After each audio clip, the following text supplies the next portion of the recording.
Hello, everybody. Welcome to Synagogue Tech Forum. We need theme music. We need theme like welcome to Synagogue Tech Forum. So, oh God, wait a second. Now I'm hearing. Now it's streaming in my ear. Stop streaming in my ear. We hope we're streaming in your last ears. time too. No, it's just in my ear. Sorry, that happened last time too. All right. Welcome, everybody. Thank you. It's Thursday, 3 o'clock Eastern time. Let's make the rounds. Everyone say hello. And then I'm going to turn it over to Rabbi Tobias Moss to lead us through today. So, Leo. Hi. Hi there. Welcome. Hello. I'm in a different location than I am normally. Hence, I've got big boy headphones on. Big boy headphones. John, how you doing today? Doing great. Greetings from Monterey. And Leo, I love the halo. I always thought you had one, but now I see it in the mirror. Can you see that, Leo? Thank you. Yeah, I can. I can. If I just frame and picture myself just a bit like that, there you go. I hadn't noticed that. That's fantastic. I know. I need to turn it down a bit, but yeah. I love it. David, how are you? Hi, I'm fantastic. Dave Kaufman calling in from Vancouver, BC, longtime listener, first-time panelist. Glad to be here. David, we're so happy to have you here. I'm going to skip over Loren. We're not going to let him talk quite yet. I'm going to let Rabbi Tobias Moss introduce him. But Tobias, how are you? I'm doing really well here in Minneapolis, where we went from negative 15 to 33 today. So we're in a much better place. And I'm really excited for this Synagogue Tech Forum to welcome my friend, Rabbi Loren Berman, on to speak with us. So welcome, Loren. And we're going to focus on you and your organization, Sefaria, which I think most people will be well acquainted with, and Sefaria.org, which is, you can give an elevator summary of what it is, but I think in the large part, what we're excited about is to hear about kind of some new and expanding ways that Sefaria is being used and new tools that Sefaria is offering. And I welcome from the panel, as we go through this conversation, to jump in with your experiences using Sefaria and your questions on how Sefaria can fulfill more roles for you. So how you doing, Rabbi Loren Berman? Loren, welcome to the Synagogue Tech Forum. Thank you for having me. So what is your role at Sefaria, and how long have you been on the team, and how long have you been using Sefaria? Great question. I'm a bit of a late adopter. I've been using Sefaria now for about 4 years, but Sefaria is several years older than that. I've been on the team for about a year and a half. Basically, right after I finished rabbinical school, I went straight to Sefaria. And I'm just I play one small role in a very large and wonderful team. We have teams of content engineers. We have product engineers. We have content, people who are acquiring content. We have a learning department, which is where I sit. Of course, we have HR and all the others. So we are like a really great and large team, large meaning a lot of functions. There are about between 20 and 30 of us total. I'm on the learning team. So what that basically means is our team is all about how can people, families, synagogue members, rabbis, individuals learn and teach better on Sefaria. My particular role is one more in engagement and outreach, which is working with other people, other organizations to help further our strategic goals. So that could mean finding more content to put on. Maybe there are certain audiences or certain authors, who we don't have, or certain genre of text that we don't have that we think people would really want. Sometimes I go out and try to work with organizations who are creating that material to help bring it to Sefaria. I create holiday materials. So if you're ever on our educator listserv, you might find some source sheets that I've made or some collections that I put together. And then I also help out a little bit on the tech side. I'm not a coder. I don't know much about tech, which is great because Sefaria is not meant only for tech people. It's really for everybody. And so our chief learning officer is an educator by trade, not strictly a tech person. And that's by design. So to that end, there are certain features that we've recently introduced on Sefaria. And part of my work has been getting that out there to the world, getting people to use it, to appreciate it, to hear their feedback, and to help our product team, our engineers develop better experiences for everybody. So that's a bit about what I do at Sefaria. I'm happy to answer more questions, tell you why I love Sefaria, but I really want to hear how you appreciate it, what you want to hear from me. Yeah. Go ahead. Yeah. Well, so there's Sefaria. I think most of us first got to it as there's a lot of Jewish texts you can access at the click of a button, and they're hyperlinked anytime it's mentioned anywhere else. Anytime this verse is mentioned in a commentary, and we started seeing that. And then I think the next big step that I experienced in Sefaria is the source sheets that people could build and then make public. And so if someone else has already made a great source sheet about Passover, then I can just access that and see their organization of Jewish sources. So I know there's now some newer tools also, but so let's be starting with the older tools of just the kind of like the accessing the library of Jewish text and building source sheets that can be shared. What have been some kind of novel uses of those two functions, maybe because of the pandemic and remote learning, or just kind of new ways you're seeing people adopt those tools that maybe even Sefaria didn't expect, or just has been an exciting use case? Yeah, definitely. I just want to take a step back. I don't know what everybody's familiarity here is with Sefaria, but we actually like to see ourselves as something more than a Jewish library. Libraries, I like libraries. Not everybody likes libraries. Libraries are quiet, libraries are fixed, but we actually do try to see ourselves more closer to a Beit Midrash. We're trying to figure out exactly what we want to call ourselves in some ways, but we're more than, as you said, more than just about having a bunch of text there. And also we're more than a source sheet builder. A lot of people either see us as one or the other, but as you mentioned, there are other innovative uses of Sefaria. And I think we are right now just sort of at the beginning. We have all these ideas for different ways people can use Sefaria, and indeed many people do use Sefaria in these ways. But I think that there is, and I can say even for myself personally, sometimes this sort of fixed impression of what Sefaria is. It's a library and it's a source sheet builder, and so sometimes people aren't necessarily using it in the ways one could imagine. I'm happy to show you a few of those and tell you a bit more. Does that work for you, Tobias, and folks here? Yeah, absolutely. Okay. And also, I think you might be about to share your screen, but also to anyone watching on Facebook or YouTube, if you have any questions to solve like a specific way that you try to use Sefaria, but it hasn't worked for you yet, you could throw that type of question. Or if you have dreams for Sefaria, you could ask a question to that effect as well, and we'll bring those into the conversation. Or if you're watching this later, comment here, and I'm sure Loren would be happy to respond as well. All right, so Loren, take us through. Great. So we're on a Sefaria source sheet here. If you want me to take you sort of deeper into the library, I'm happy to. But the way I like to frame it is, when asking the question, what can you do and make with Sefaria? I like to think of this Jewish text, which talks about really the value of Torah is not being about raw materials, but what you can make of them. So there's a story about a king and a servant, and there's two servants, and each of them is given wool and flax, basically, and one comes back a lot later and brings back the wool and flax. The king says, thank you, more or less. And the other one brings a whole tablecloth and bread made of this wool and flax. And that's really what Torah is it's about taking raw materials and making something more beautiful with it. And that's how I see Sefaria. It's a platform in a lot of ways, but it can be used in ways that are beyond sort of the raw materials that are there. So a few different ways that synagogues in particular, we encourage to use Sefaria. If you think of the Ten Commandments or the Torah given as on two tablets. In fact, we have many now, not in the overly cliche tablets of today, but actually ways that tablets are very fixed, right? When you're looking at tablets, it's very passive. It's a very I guess it was a very physical experience, but also very passive of like looking from a distance at what these tablets are. And so what we try to do with synagogues, or we've sort of suggested that individuals do, and some of this we have seen done, is for one, families might get together, right, and study parsha by parsha. We make it very easy to find the different parshiot.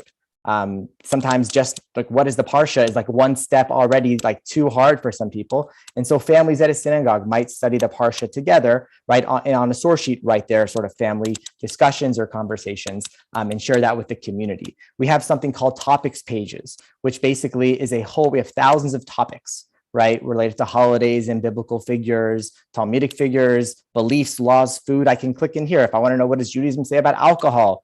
Right, here we go. Here are a bunch of sources connected to alcohol, a bunch of text sheets that people have created using Sefaria. Loren, yeah. Go to alcohol for the moment, because Sure. why not? Here's another way to do it. If I just went this way. Yeah, go ahead. Yeah. So I often go to topics or search by topic, and then I always go straight to sheets because I haven't known how sources is organized. Mm-hmm. Do you know how sources gets organized? What things float to the top?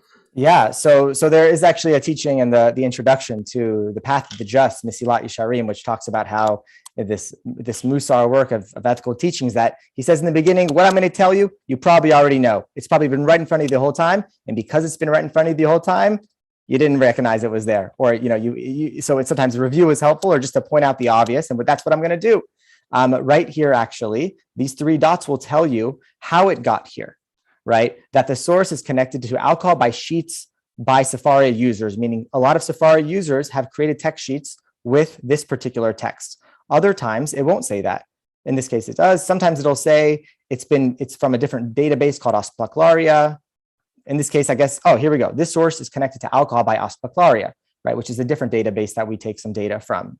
And so that's how that ended up there. And in terms of how and a lot of this is in terms of frequency and relevance, and you can filter it based on, chronology, right? Maybe I want to know what the Torah says or some of the earlier texts, so I can click chronology. And so now here's Genesis. It's a lot earlier than say Megillah, which is, thousands of years later. Yeah, it's a bias. All right. I already got that was the nugget for me. I'm sure there'll be other nuggets, but I've totally avoided this sources page because I didn't know why it was organized and how it was organized. And so thank you, Loren. That's very cool to see that. And so it's kind of like pulls from the sheets that users have created and says, okay, almost everyone who makes a source sheet about alcohol includes this Purim source. So let's make sure that's in that sources list. And then the chronological organizing is super useful also. Yeah, definitely. I just want to agree. That kind of blows my mind. I've also always avoided the source. I just go right to the sheets. That's amazing. Just amazing. Of course. And I just want to show you something here really quickly. I know it's not a tutorial, but so just for alcohol, let me just type in ALC just so you can see here, like when you see the hashtag, right, because it's an autocomplete, this takes me to this page here, the topics page. This will take me to a user and their page, just so you can see that. But if I want to see where does the word alcohol appear in English, right, where we are, many of our books are not in English. We have a lot of translations, but if I wanted to see, I'm an English speaker, right? If I just click here, search for alcohol, it'll give me that exact word, right? And here it'll give me, as you see here, 101 sources we have that happen to have that in English, right? And if I want to narrow it down, I can do this too, right? I can click only mission. This has been here the whole time. I'm telling you, it's right here. And you can narrow it down, right, et cetera. You can search, I want to know where does it appear in, Barachot, so I can just type in Barach. There we go. It's only in the Jerusalem Talmud. Maybe it talks about it in the Babylonian too, but anyways, that's but my point here, yeah.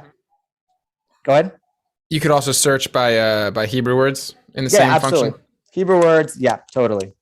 And the reason why I wanted to mention topics pages is because, for example, a lot of shuls, a lot of synagogues and temples will have like a theme for the year, right? It might be kindness or chesed, right? Generosity, whatever it might be. And maybe, you could have your congregants, for example, type in generosity, right? Or chesed or kindness, right? See what comes up, right? Generosity.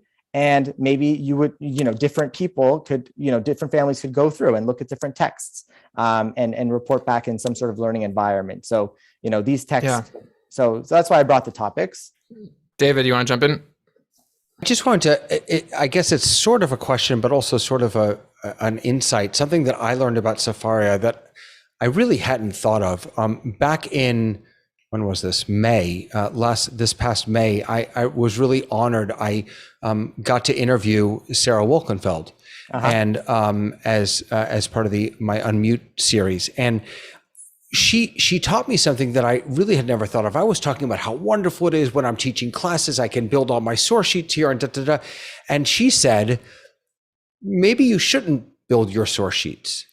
Maybe your students should be building your source sheets or their source sheets.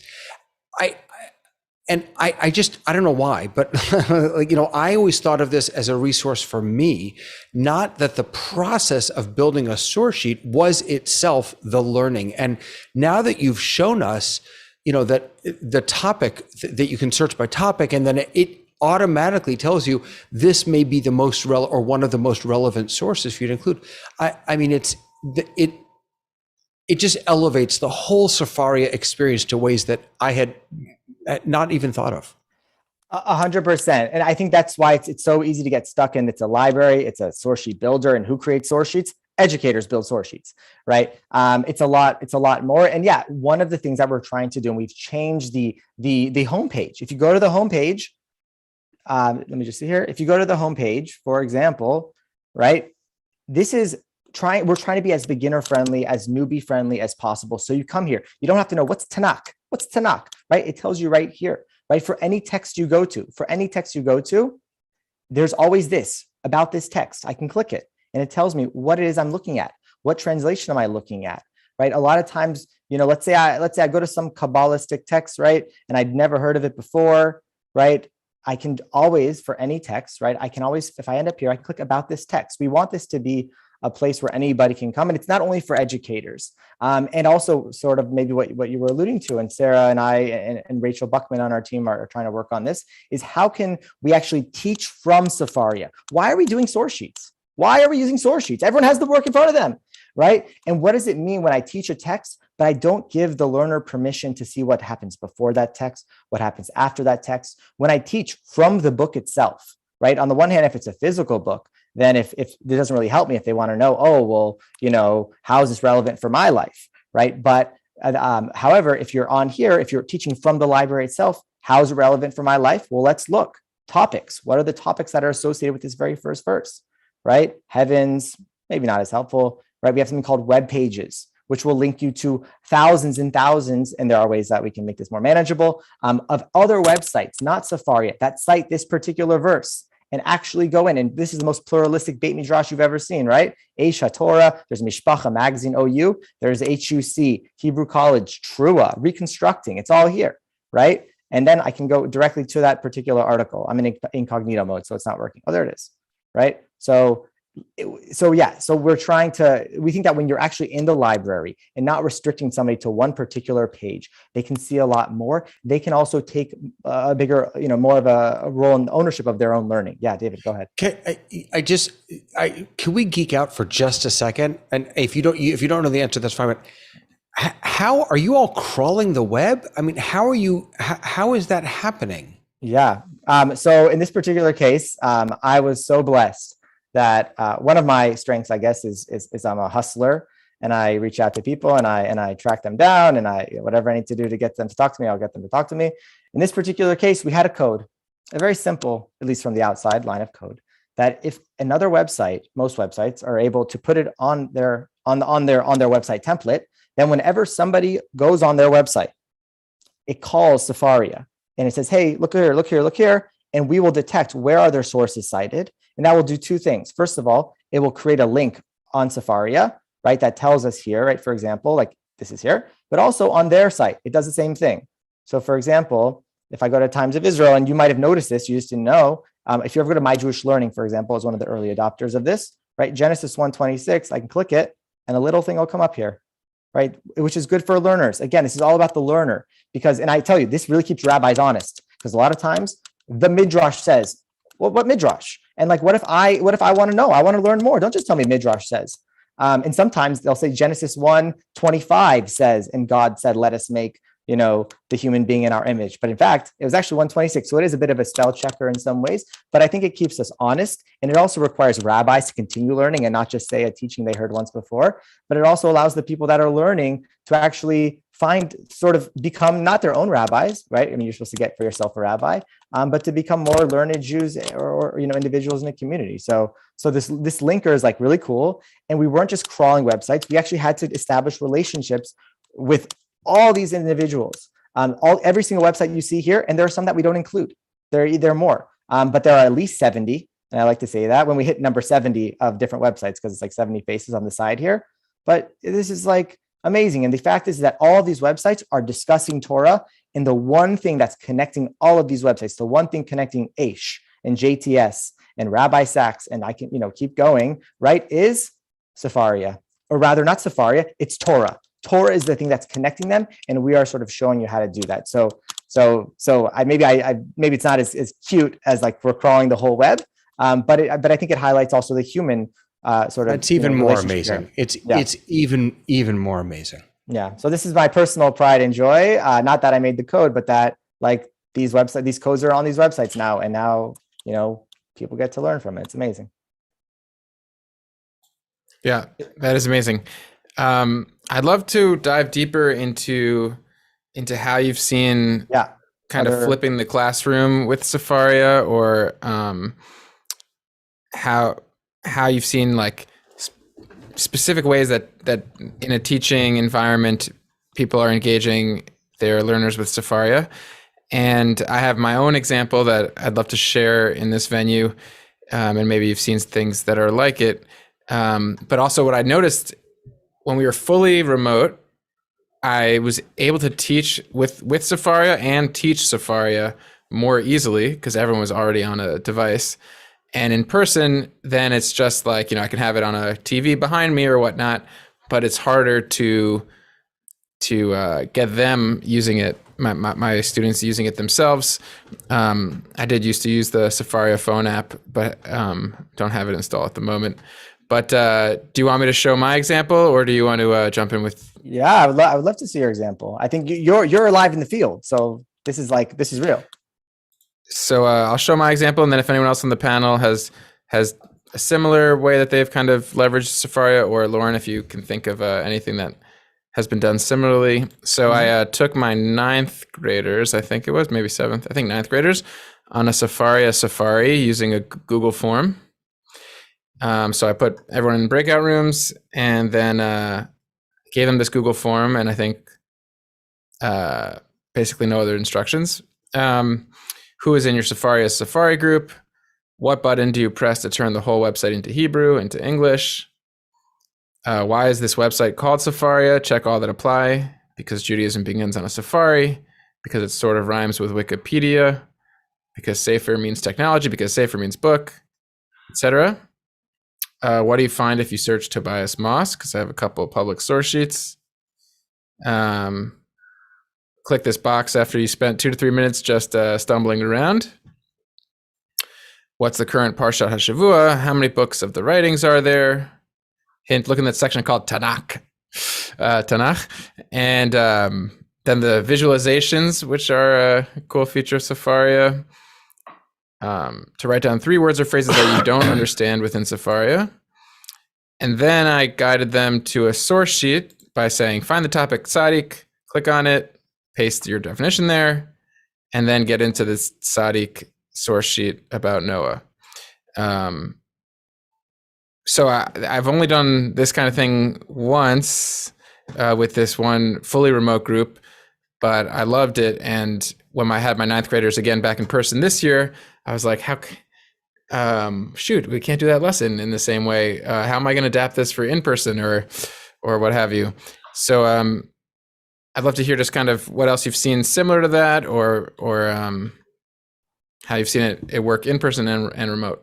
Yeah, I love that. And what's so great about you showing me that is the fact is that you did this on Google Forms, right? So we at Safari would have no idea. We have no idea, right? So there's so many people who are using Safari and we have no idea how they're using it. But what I think what you do and what you did there is brilliant. There are ways that one could do what you did on Sefaria, right? For example, you could have made that into a sheet, right? It wouldn't be as clean necessarily. And Sefaria is not everything for everyone. Like that's the truth, right? And there are tons of other websites out there. And that's why like all of our data on Sefaria is free for everybody, right? The Midrash says that the Torah was given in the desert because we're supposed to be free. There's nothing, nobody owns anything in the desert. We don't own much. We pay for everything that we do and we show, like the Talmud was not, there's several millions of dollars to buy, and then we release it to the public. And so any website you're using, many of them, Al Torah, Merkava, all amazing websites. A lot of them use our data, and we are happy to. Like that's, if everybody's using our data, that's great. So we're not everything for everybody. We acknowledge that, and sometimes forms are better. One could have made a sheet like that, what you did, and then you would have each individual student make a copy of that source sheet, right, and share it with you, and they could write those answers on there. It's not as fun necessarily as click, and you click send, and it's like, oh yeah, you're done. But there is a way one could do that, and there are teachers who use. We have a function where we are phasing it out, but it's called assignments, where you can actually basically do that, and you will be notified whenever your student makes a copy of your sheet and submits it, and then you can give notes back and forth on that particular source sheet. We have something called collaborative source sheets. Every source sheet. Can you just mention why you're phasing that out? Yeah, well, we're changing our editor. Our current source sheet editor with the blocks is now going to be, I can show you if you want to see a preview. It's like, yeah, I can't show you. Because I don't, that's the one thing I struggle with is the editor. I feel so limited by it. I'd love to see the. So the new editor will be more closer to a word processor. Closer to it, and it's still in beta, so we're testing it out. We have some users who are testing it. If you want to test it, send me an email. I'm happy to give you the link. I'm happy to do that. You can take a note. Just though, in terms of other creative uses that I have seen, so first of all, believe it or not, just like you can put pictures and songs on source sheets and images on source sheets, please make sure that they are in the Creative Commons, not copyrighted. That can be problematic. But that should not stop you from making multimedia source sheets, which is great for any sort of experiential education. You can actually, it's a sort of a niche use, but you can actually live stream. You can actually live stream to a Sefaria sheet. If you have a YouTube live link, just put it in a source sheet. And then when it's live, it's live. And so if you're a rabbi and you have a community, everybody could log into Zoom, especially if you want that community feel. But if it's something else, you're welcome to have a source sheet. It's your face right here, but all the texts are right there. You don't have to click back and forth. You don't even necessarily have to share your screen. In fact, we're doing that right now, right? In fact, we are doing that right now. Show it. Okay, so let me let this see. It's so here. cool. Give me a second here. Let us see here. Let's see, for some reason in my incognito mode, for some reason it's not going at this moment. So we're going to pass. But I promise you, they all saw it earlier. It works. But some other very practical things that people have done: scavenger hunts and bar trivia nights. So you can actually, just like what you did, Tobias, for example, if you were to say, find me the first place it says tzaddik in Tanakh, right? That would take them, they would have to go and search for it. They would get to that verse, and on that verse would be connected another source sheet that says, maybe clue number 1, Tobias's class, and they would click and they say, congratulations, you got it. And the next one could be, Esther's name means hidden, find the verse where it discusses Esther's hiddenness. I don't know, I'm making it up, right? And then there would be another sheet connected to there. And so you can actually make scavenger hunts on Sefaria. Teachers, educators have done that. Other things people have done: mixed media galleries, like artistic Talmud commentaries. So there's a group in Berlin, Tobias and I are familiar with them, and they have a whole Talmud commentary. And so what they do is they put sections of Talmud on a sheet, and on that sheet, they'll have the artistic interpretations of that particular section of Talmud, as well as the artist's commentary on that, explaining their art and how they perceive that piece. So that's a cool thing that people have done. Or midrash, right? Maybe your students want to sort of draw a midrash or paint a midrash. What does that look like? Or draw Revelation, right? And then you can share that sheet with parents, for example, so that they can know what they and other students are doing. It's sort of like the back to school night, but it's on Sefaria. A couple other things like crowdsourcing sources. So one could do this in a couple of ways. First of all, I was in an educator group the other day, and we were talking about Tu B'Shvat and how it's sort of hard to connect to Tu B'Shvat sometimes. And so we created a sheet, and I can just let me show it to you. Actually, it was really cool. So here we go. Right. So this particular sheet was actually compiled by many of us. Right. So this particular text was submitted by Zoe Jick. I believe she's in Berkeley, right? Jeremy Borovitz submitted this sheet. Michael Lapidus, who's a rabbi, maybe some of you know him, submitted that sheet, right? Et cetera, et cetera. Rabbi Anna Bonheim submitted this sheet, this particular text. So you created one source sheet that multiple people can add to? Yeah, and this was really cool. There's a very popular internet figure, and he's a rabbi, and he's a great educator named Akiva Weisinger, and he made this thing on Facebook. He said, what are we celebrating? And then hundreds of people submitted different things that we're celebrating on Hanukkah on this one source sheet. And anybody can do that on any sheet. You just have to change the settings of that sheet. So that ability is there. So that's a pretty cool use. Can you show the settings for that? Yeah. So it's going to be a little different with the new editor, but it's more or less the same. In this particular case, basically, let's see. So if I log in, So if I were to log in, then I would go to share. So this is in the new editor, so it's a little different. Let's see here. Oh, it has to be my sheet. That's why. So in this particular case, let's just say I create a new sheet. Now here's the new editor. Hello, new editor. And for anyone who's watching and seeing this go by fast, Lauren, maybe at some point you can also just mention where kind of like a beginner ramp resources are if there's already YouTube tutorials. But for now, stick with what you're showing us. Yeah, we have a whole help center. On Sefaria with basically tutorials for everything. And also please email us, hello@sefaria.org. We will get back to you within 24 hours with a very detailed response. We promise it'll be helpful. Did you just type Genesis 1:1 and press return and it just showed up? Yeah, before I'll explain to you what I did. So this is I know we're kind of all over here. So, but just to answer your question, David, real quick. So under share, this is in the new editor, right? Here it says people with this link can view, add, edit. So in this case, they did add. You can still do this with your other one, with your old editor. All you have to do is click share, and then you'll see there's like a little button there. This is the new editor. As I said, it's a bit more of it's a new type of editor, type of editor, right? We're living in the future right now. For the first time, Synagogue Tech Forum is actually in the future. As it says in the Torah, right? Say Exodus 2:1, right? Et cetera. Whoa! So it's cool. You can add, right? So anyway, so it's a process, but so I don't want to get too distracted with that. But that was about the collaborative. Yeah, Dave, I see your hands up. Dave, please go ahead. Thanks, Lauren. For some of us who are just scratching the surface of Sefaria, you've gone really deep. I thought maybe we just go back for us newbies to kind of go from the top down to how to get down into that. So I was going to just share a bit about what we do at our shul on Shabbat, which was mainly just to come to Sefaria and to go to the weekly Torah portion.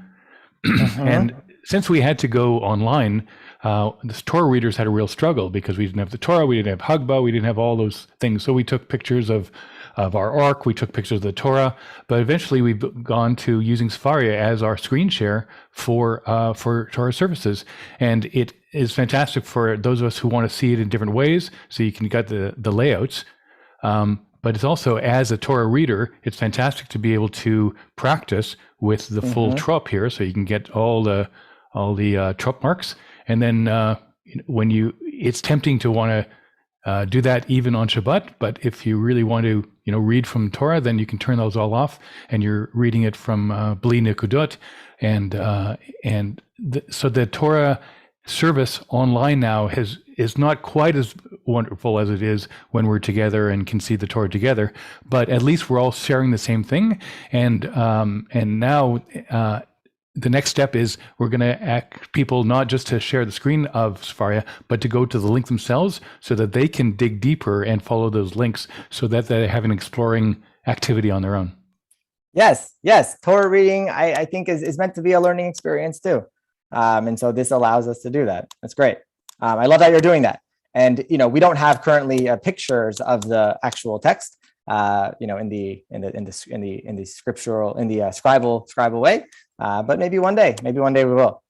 Thank you for sharing that. I'm happy to do. I want to sort of take whatever you all feel is best for you. I'm happy to do. If we want to do a higher level or orientation. But before that, I just wanted to just highlight a few other things for the rabbis here.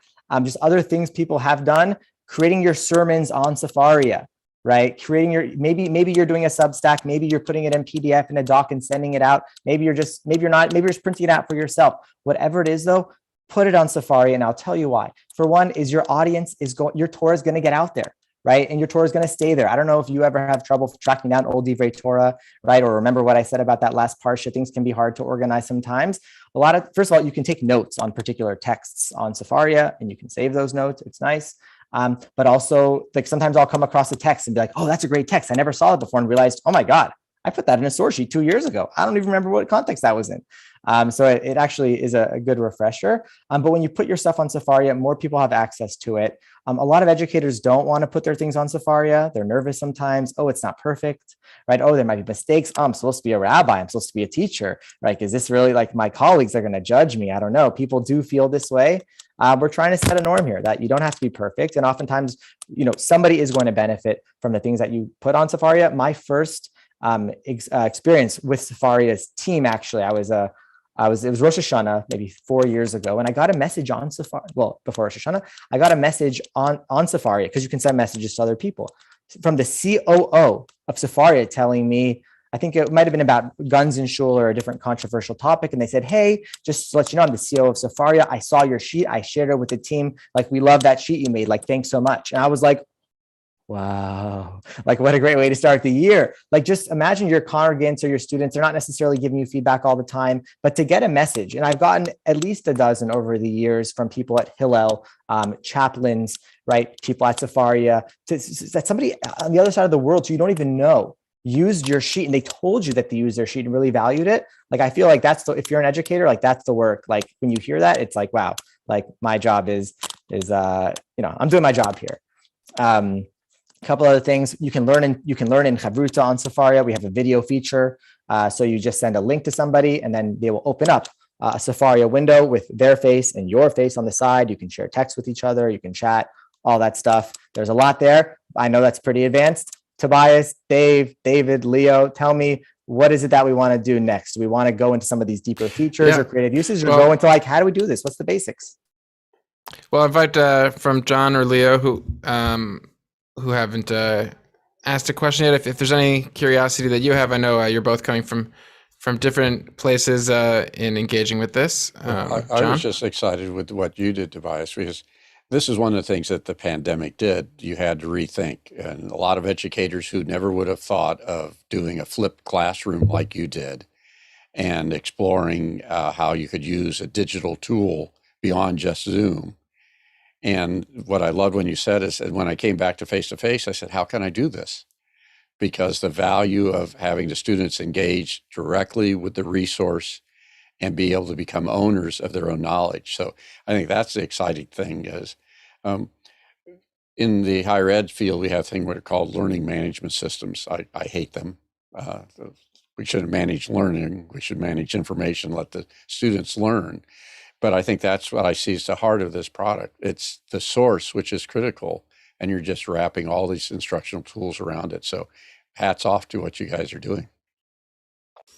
Yeah, and I think I would go further on that. It's very similar, but to me, it's the use we're going to see in the Cheder classes and how they're going to actually start using it, and turning something which is a mystique into a tool that people can actually use and be able to understand and not feel frightened. Because I think that's the same with everything, is once you start dipping into anything and you can learn and you can find ways of learning it, you can find the links. And I think that's where you've done a really good job. It's that, I think it's the seeing for the rabbis on this, they're already deep in. I think, David said this once before, it's like, when you come to the high holy days, it's the people at the front are doing all the praying, and they basically don't need to. It's us at the back that need a bit more help. And this is a product that I can see, particularly with it.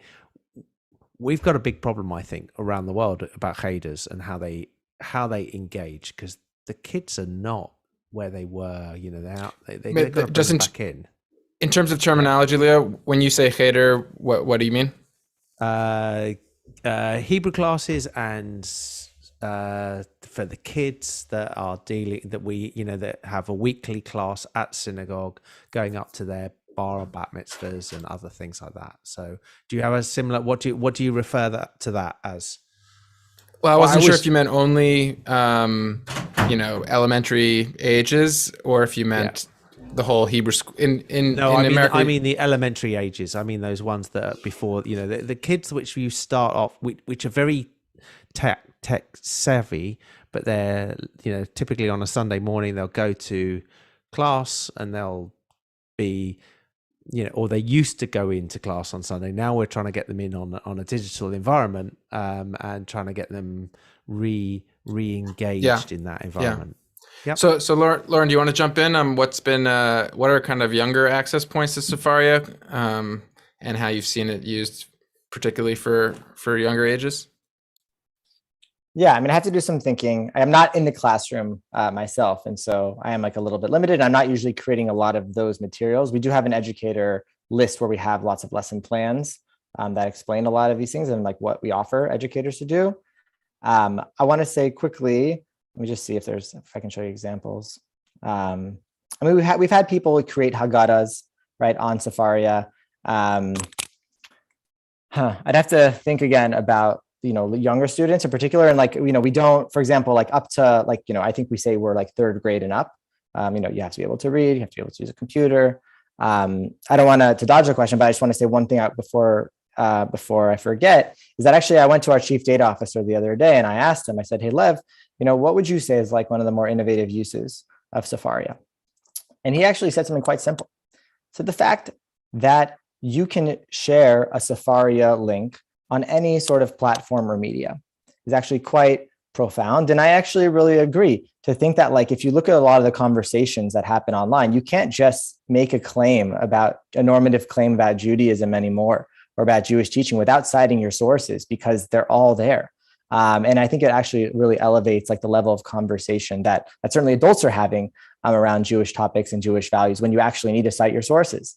And also not just take my word for it, but actually, go into those texts. So just to be able to share a Jewish text very easily on different media, he thought was very interesting, and as do I.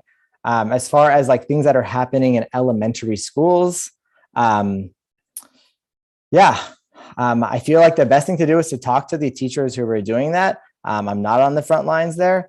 So beyond like, creating collections of student work, having students create their own sheets and sharing their own interpretations on Sefaria, participating in a Haggadah scavenger hunt, I would need to get back to you. But I think those are also very exciting. Yeah, David. David, I guess. I want to follow up on that, but I feel like I need to say that every Sefaria source sheet I've ever made, I have immediately exported to Google Docs so that I can format it myself. I need your email before you leave. I am so excited about this new editor. I'm like pishing myself. I can't even begin to tell you. Okay, sorry. I'm curious because when you talk about young elementary kids accessing Sefaria, one of the things that I wonder about is, in some ways, because of the vastness of your library and what feels to me like sources that feel so remote sometimes. I mean, there's so many of them. To a certain extent, I think we are all third graders when we log on to Sefaria. We are, in some ways, we are all the She'enu Yodei Lishol. Like, we don't even know where to begin. We don't even know what questions to ask.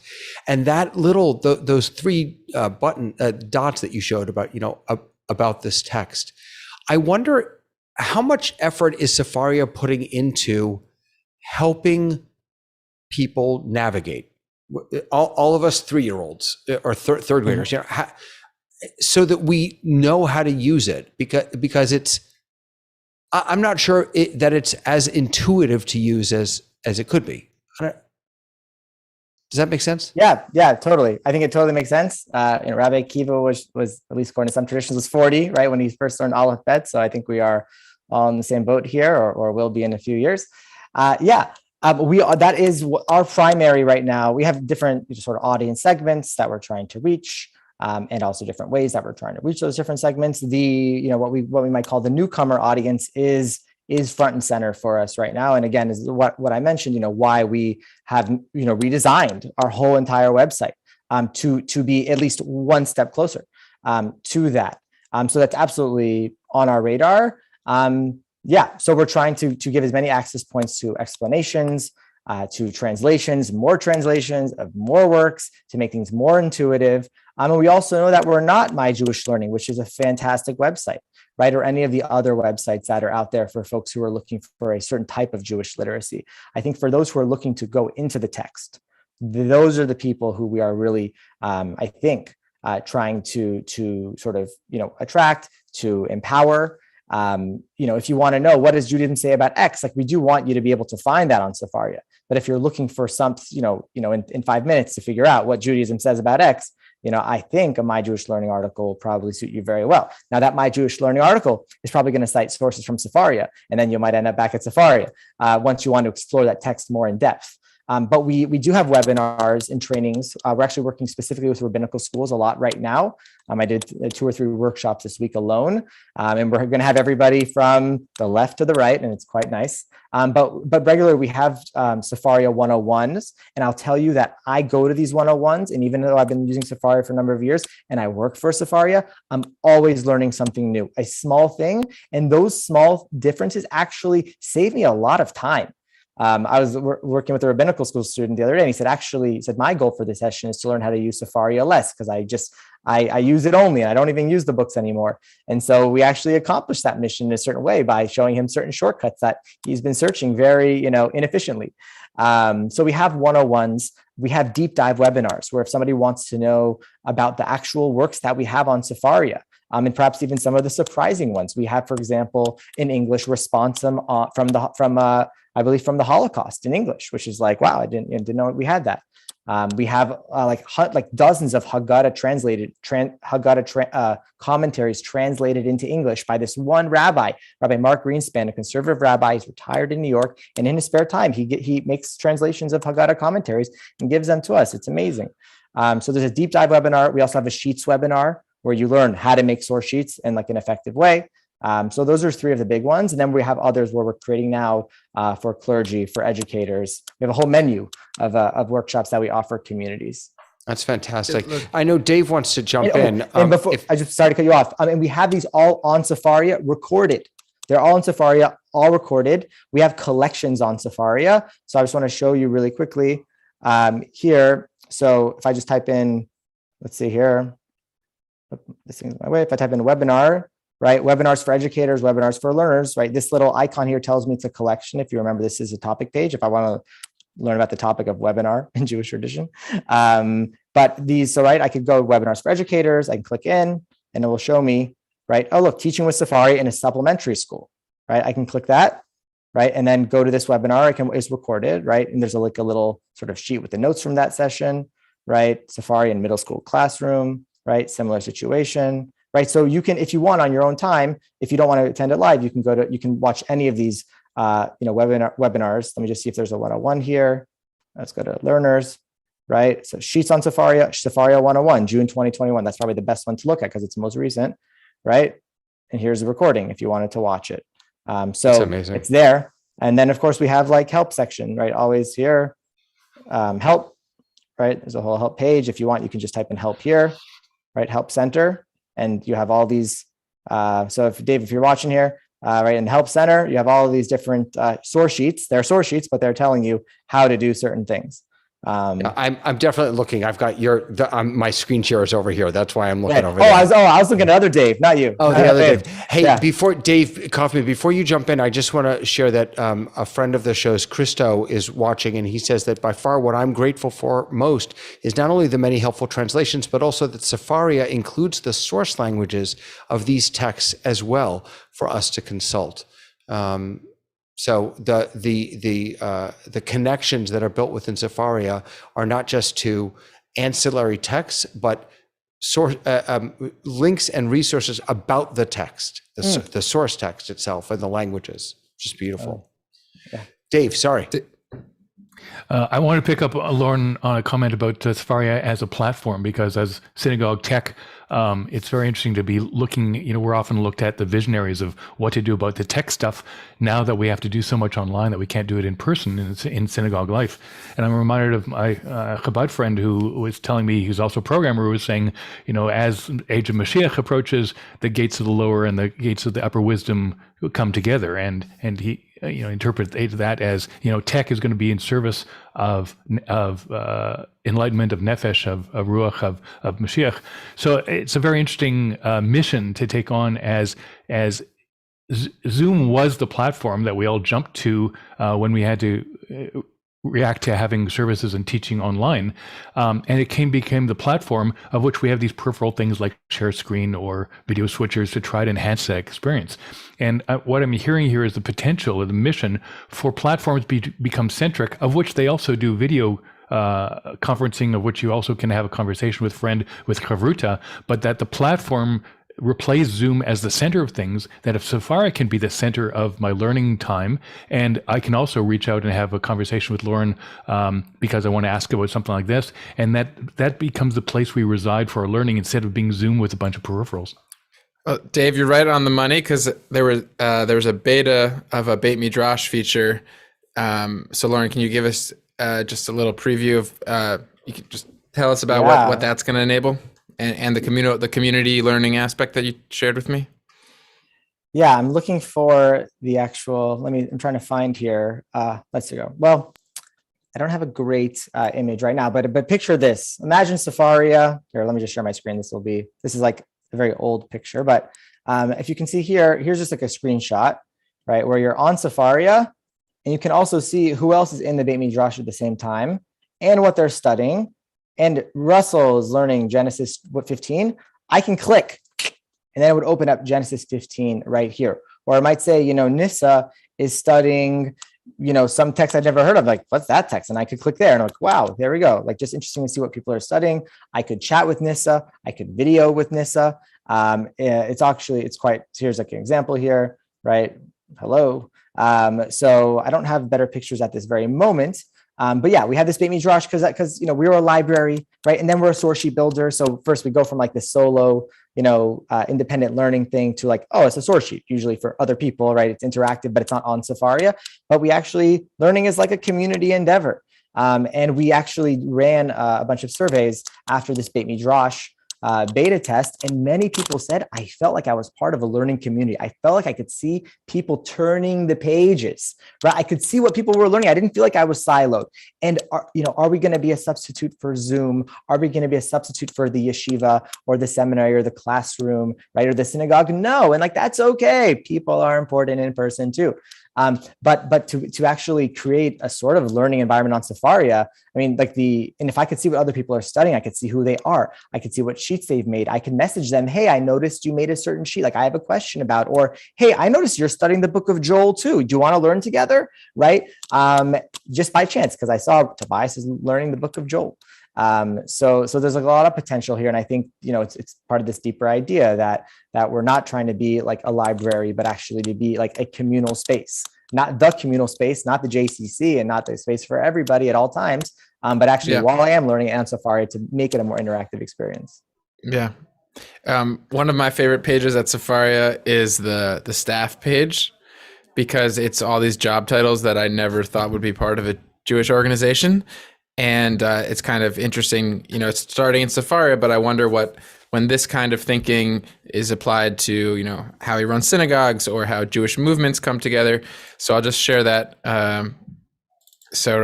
A Jewish company, if that's how you define yourselves, with a chief technology officer, with a chief data officer, even a chief learning officer.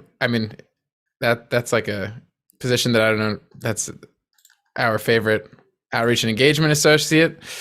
But like having all these really different skill sets pointed at the problem or at the activity of Jewish learning and Jewish ritual, as Dave mentioned, is just so exciting. And like, I'm sure his job is kind of like as the manager of text acquisition and text quality, it's, bringing library science into this realm. But I just love that there's this organization that's growing that has this other skill set completely outside of what most Jewish organizations are constituted of. Yeah, and I think to that point, Tobias, is that there's an interaction between us all, right? So I get to, I work with the engineers, we beta test everything, right? Like, I feel like sometimes maybe in institutions, there are silos in different, organizations, or there might be like one person that all of the library people will report to. Maybe that person talks to somebody else who then, trickles down to another team. But the idea that like we all work together, I think is very valuable, and we have to, right? Because we are the ones who are using it. And we notice when there are things that need to be changed or have ideas, or we hear from people like you. And so I think that's also something to think about in institutions, is how can we get everybody, both the people who are on the ground or front end and the back end, to all work together. It's another challenge. Wow. just look around the panel, see if there was any other comments or questions to bring in at this time. And John, yeah, John. Well, I just want to, again, commend you what you're doing. Information literacy is a big challenge in general. What are the reference sources? We have so many sites that are just trying to get clicks to get to an advertiser rather than focusing on the information. And, I think you're teaching more than you think you are in terms of changing the way we approach our resources and share them with people. So I just want to give a hats off. David? Thank you. I'm a little stuck on Tobias, you referencing us to the staff page, because now I'm really intrigued by what you said about that should a synagogue have a chief learning officer and a chief of staff, a junior content engineer? I mean, it's a fascinating question. I was wondering, Loren, one of the things that I have been talking with synagogues a lot about is the importance of having someone on staff who knows their tech and knows their Torah.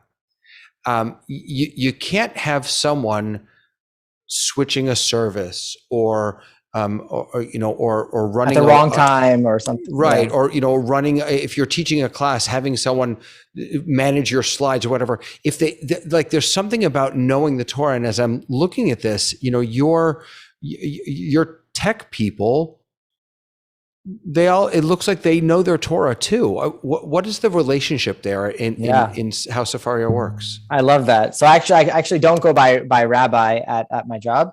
That's by choice, but also by none of us go by rabbi. And there are several of us who do have smicha, who do have ordination, even those of us who are not in education, capacities. I think that I think to work at Sefaria, I mean, it's not just enough to know how to code, for example. You actually a lot of times have to know at least some sort of understanding of Jewish text and also be very passionate about the work.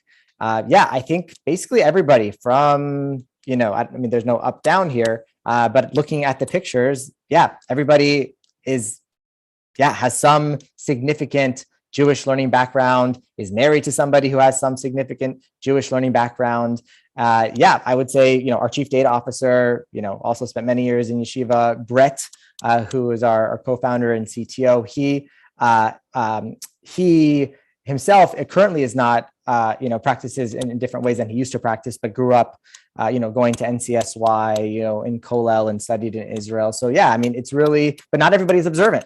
Not everybody's observant to the same extent, which is also interesting. But Torah is the thing that unites us. I want to share just one source sheet really quickly to take a look at, which is we do these Sefaria staff picks, right? And I think this also highlights the idea that we're all learners here, right? So we each, from Daniel, our CEO, everybody submitted, right, to Annie, our chief operating officer, right, submitted a text and their own little comment on why they chose that particular text. I don't know why I made fourth billing here. I shouldn't have.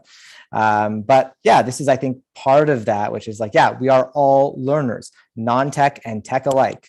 Torah's, so I think this is actually, I'm going to share it with folks. Loren, do you have 40,000 tabs open?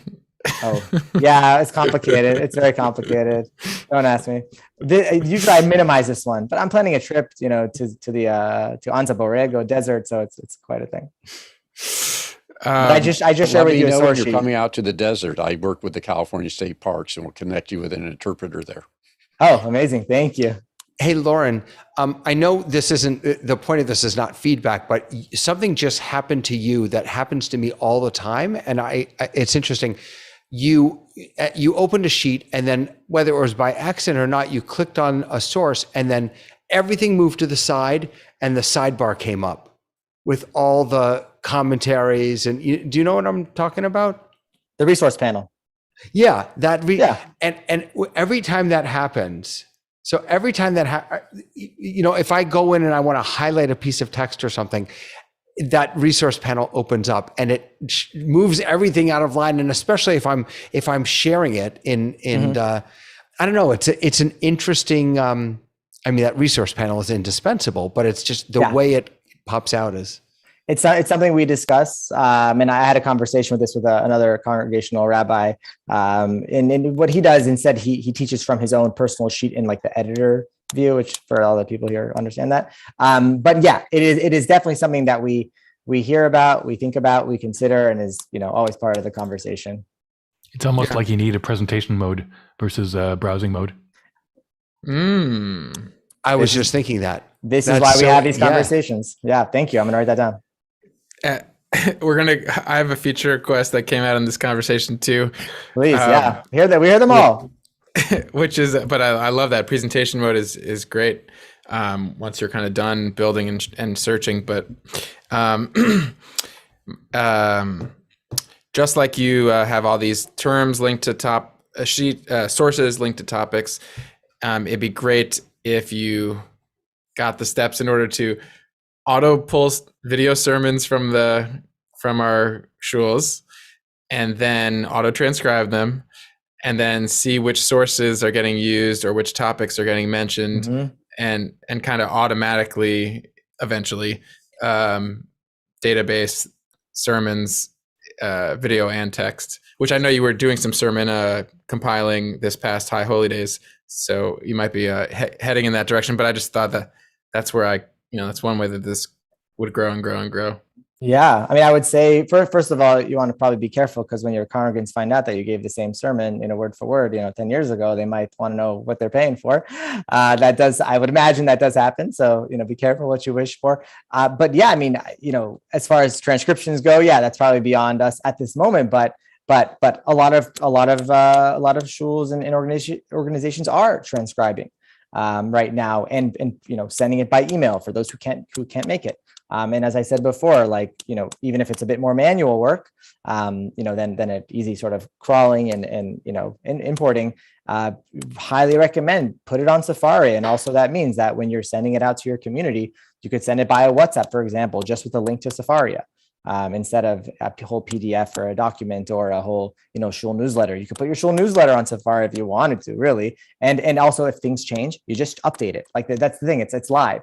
So, maybe you decided, instead of having to have your sermon, you had to have your sermon in by Thursday, but, I realized, Saturday morning or Friday afternoon, there was something I wanted to add. Now I can add it. That gave me a thought also, is that you could have like a bookmarked home-based Sefaria link for every Shabbat Torah Saturday morning that has the sources replaced before the next one. So it wouldn't be a historical repository of all your source sheets, but it would be like a stable, you give a stable Zoom link, everyone come to the same Zoom link every Saturday. This would also be like a stable. Well, what you could do, and I'm just show this really quickly, is you can bookmark things, right? In general, you can bookmark. First of all, you could bookmark sources, right? I'm just going to go, right, just to the source, right? I can click here, bookmark. And what that's going to do is it's going to take me to, it's going to bookmark it. So I'll just click here, and it's going to take a second to load. It takes like a second to load sometimes, but anyways, it'll be here, right? Yeah. It's going to show up here. You could do that with source sheets too, right? I could bookmark a source sheet in the same way. And so that way, if you look here, right? Look here, here are some sources that are bookmarked. Here's a sheet, right? Maybe you have your congregants who have accounts on Sefaria. Let's replace Joseph and Hanukkah looking to the darkness with shul information for, Shabbat. And like every week you update that one sheet. And in that sheet, maybe you have a different link, which will take you to the sheet that you want. Right. So you don't necessarily have to keep changing this sheet, but it'll just change it to the link that it does. So you could, that's why I said in the beginning that this is really like the wool, not wool and flax, what is it? Not wool and flax. The Pandora's box. No. Yeah. There is, Sefaria is a structure, but you can think creatively. And I think that's what you do so well. All of you is you think creatively about using the things that we already have. And so I would encourage you to do the same thing with Sefaria. How can I make my source sheets more interactive? How could I make them more multimedia? How can I just be playful with them a little bit? So, that's just an example of how you might do it for a shul. What Tobias threw out is like the biggest ask ever. Crawl the web, find every video sermon, and then, but of course, it made me think of something that Tobias and I both know about, which is a service called Descript, which takes video files and lets you edit them by transcribing the entire video file. So it auto transcribes the entire video file. So you could use something like Descript, put somehow, put videos into there, and then every time a source is mentioned, it, as you did on all these other sites, it links right back to Sefaria. And David, I think the giddiness of this meeting in general is that if 30 years ago or 100 years ago or 300 years ago, if a yeshiva bacher at yeshiva said, "Rabbi, I can't afford all these books, I can't afford all these manuscripts, I wish there was this one screen that's everywhere I go and in my pocket, and it has all of Jewish texts linked together," they would have said that's just as impossible. I'll never forget in my, I think it was my third year of rabbinical school, the YU book sale was coming up. And I said to myself, I did not have a full shas. I didn't have a full set of the Talmud. And I said, how could I possibly, I'm never going to open half of these books, but how could I possibly be a rabbi? Now, so I went down to YU book sale and I bought myself a full shas. And as predicted, I have not opened most of them. But yeah, and now the entire world has a full shas, multiple versions of a full shas. On that, I want to say, yeah, absolutely. This isn't a substitute for books. And in fact, like, the publishers that we work with, their sales have not gone down, right? Because the people who would buy a full shas probably they're probably using the shas, or they want it anyways. But what you said reminded me of two stories. First of all, I heard this from the CEO of Sefaria, but it's also true in my own life. I remember from yeshiva, sometimes if you needed to look up a commentator, you would go to everyone would have their own reference shas and their own Rambam, right? But then you would go to like the commentary bookshelf, because not everybody has every commentary, and there'd be like three for like a yeshiva of like 300 people, right? And they have to go wait, or you have to go photocopy or something like that. Like now, you just pull it up. There's like, everybody has it. One of the mitzvahs of the Torah is to write your own Sefer Torah. In a sense, we have now. We all have our own Sefer Torah. I actually did get a call from a yeshiva bacher, either it was in Borough Park or in Lakewood, and they said, "Hey, love Sefaria, longtime fan. We don't do smartphones. Well, some of us do smartphones, but we don't really do smartphones. We have flip phones. So Sefaria, flip phone, what can you do for us?" And apparently if you look online, there's a website called appsforflip.com by a bunch of yeshiva guys. And yeah, they are about taking these, more complex technologies and bringing them to flip phones. So we share with them our data. And so now there are at least, a few people out there who have Sefaria on a flip phone. Now, I don't know what that actually looks like, but both for like the simple tech, but also the more advanced tech, like we like to say, really like ask for anything, like anything's doable. Anything's doable. Just some things are higher priority, a bit more complex than others. So please, like whenever you have suggestions for how we can be better or different, like we want to hear them. And, whether we get to them or not, like that's to be determined. But, if you would have asked anybody if they, could imagine what Sefaria, 10, 15 years ago would be today. Yeah, it's really something special. Everything seems is impossible Sefaria? until it's not. That's right. Yeah, Dave. How young is Sefaria? Sefaria, I think it's from 2000. I think the prototype, I believe, was like in 2008, I want to say. No, let me see here. Beta version 2012. And then we got like our first investment 2013. So fairly young. But like the original idea was 2011.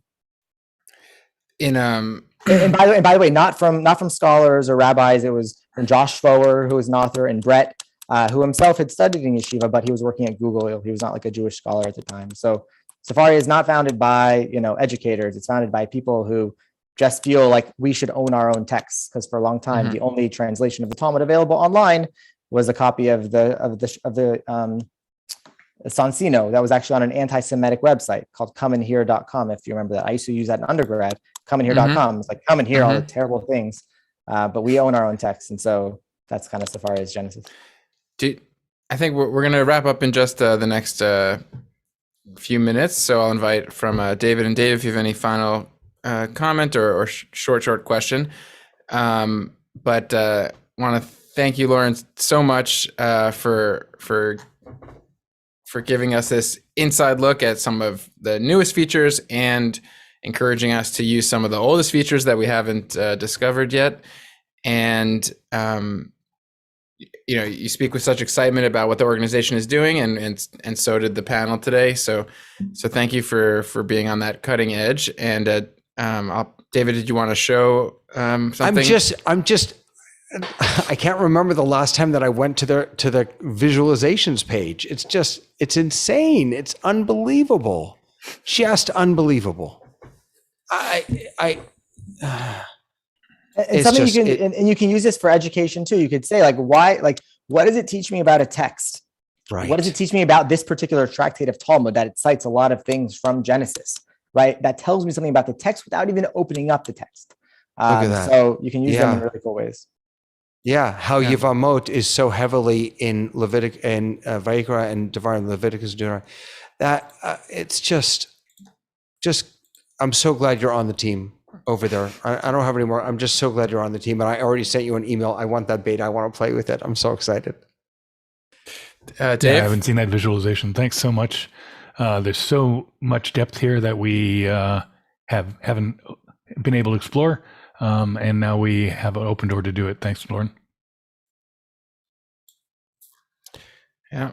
And Loren's reminding anyone to check out the Help Center within Sefaria and in those collections for learners and educators, and hello@sefaria.org with any questions. Awesome. Thank you so much, Loren. We would welcome you and team members back anytime, both to be a featured guest like you were today, but also when we discuss other topics within Synagogue Tech and how synagogues are doing more remotely or hybrid or looking towards the future. It would be great to have this angle on Jewish text and Jewish learning as part of the panel, regardless of our focus of the week. So you have a permanent invite. So thank you so much. And let's see, it's Thursday. We can say Shabbat Shalom. Is it Thursday? Yeah. Shabbat Shalom. Shabbat Shalom, everybody. Thank you for having me. Thank you for using Sefaria, for learning, for teaching, and please be in touch anytime. If I can help you use Sefaria in more creative, better, more accessible ways, that's what I'm trying to do. And to all those who are watching, including Christo, thank you for being here. Thank you for watching with us. Shabbat Shalom. Shabbat Shalom.